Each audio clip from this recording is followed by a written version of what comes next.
I thought I'd make a video talking about my thoughts on the latest outbreak of coronavirus. You probably already know about this big epidemic that's happening because it's all over the news and everything.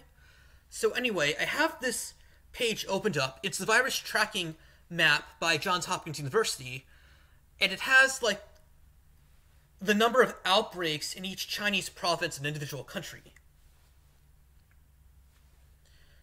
As you can see, the original epicenter of this outbreak was Wuhan and Hubei province in China.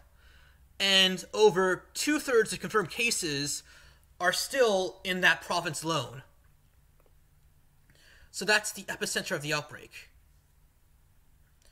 What always happens in these cases is that the more severe cases are disproportionately reported because those are the cases people seek medical attention for, while the more moderate and mild cases go unreported because people don't bother reporting them because they just dismiss them as like an ordinary illness and they don't see a reason to seek medical attention for them.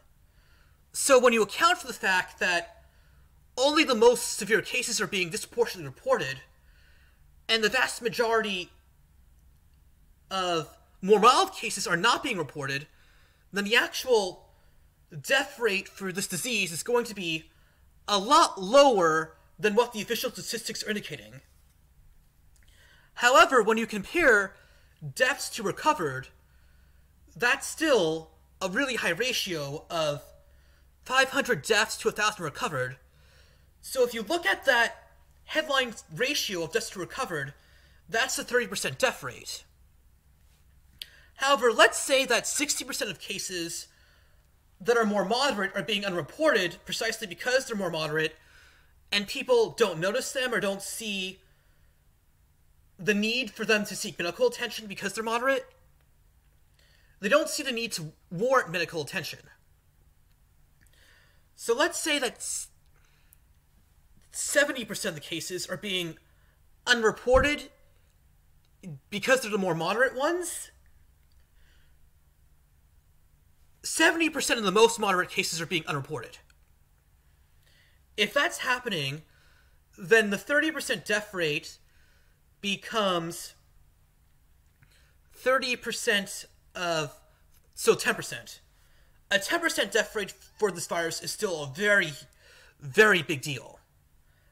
However, a lot of people who have this virus have had it for a while, and as time goes on, your immunity and resistance to a disease builds. So if the virus doesn't kill you very soon, then you're probably going to recover if you had it by like 3 weeks at this point. So, since a lot of these people with the virus who haven't recovered yet, have probably had it for a while and are probably not going to die from it at this point, maybe the death rate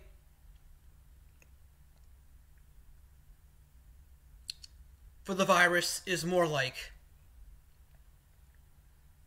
4% or 3%, which is still a really high death rate, equals a death rate of 3%. So let's say that, another 1% of people who have the virus and haven't died already are still going to die from it. That brings us back to the 4% reported death rate. However, what often happens with these viruses is that as they spread, they tend to moderate because more mild cases are less noticed. If you're more infected by a severe case, you're going to be taken out of commission immediately and holed up in your home, not infecting everyone. But if someone has a more moderate case, they're going to continue to be out and about and spread it more. And therefore, over time, the more moderate cases of this disease will be selected for and spread further, and natural selection will tend to moderate the disease over time. And that seems to be what is happening with this outbreak. I mean, compare the death rates in Wuhan province itself, which seems to be about 4%, to not the death rate, but the death to recovery ratio in, say, Guangdong. There are like 49 recoveries to 0 deaths. Or Zhejiang, the other outbreak area, 78 deaths to 0 recoveries. So as you can see, as this disease geographically spreads, it's moderating with distance. Still, if let's say this disease in Wuhan had a 5% death rate, if it moderates to a 1% death rate, that's still a really big deal. So don't take this as me telling you to completely ignore this. I'm just putting everything into context and explaining what's happening. And that as the disease is spreading out from its epicenter in Wuhan, natural selection does seem to be moderating it. I mean, compare the death to recovery ratios in the outlying provinces to Hebei itself, and you can see the disease, as it's spread, is much more moderate than its epicenter.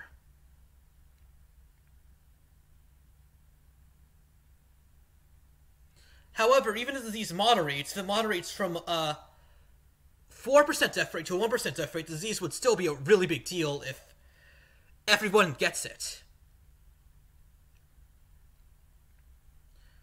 Well, that's my take on it. It seems to be taking hold in Japan and Thailand, outside of mainland China.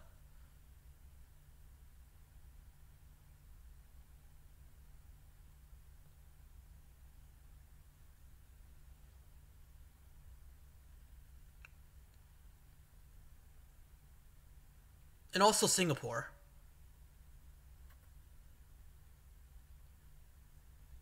Well, anyway, that's my take on the Wuhan coronavirus. If you like this video, please subscribe to my channel, hit the notification bell, leave your thoughts in the comments section, like the video, and share it with anyone you think might be interested. Well, actually, one more thing I forgot to talk about were the case fatalities. So far, most of the people actually dying from this are either elderly people, people over the age of 60, or people who had pre-existing conditions that left them immunocompromised. So, I mean, if you're young and otherwise healthy, you probably really don't have anything to worry from this at all. And most of the small minority of cases who do end up being fatalities from this are going to be elderly people and people with pre-existing conditions leaving them immunocompromised.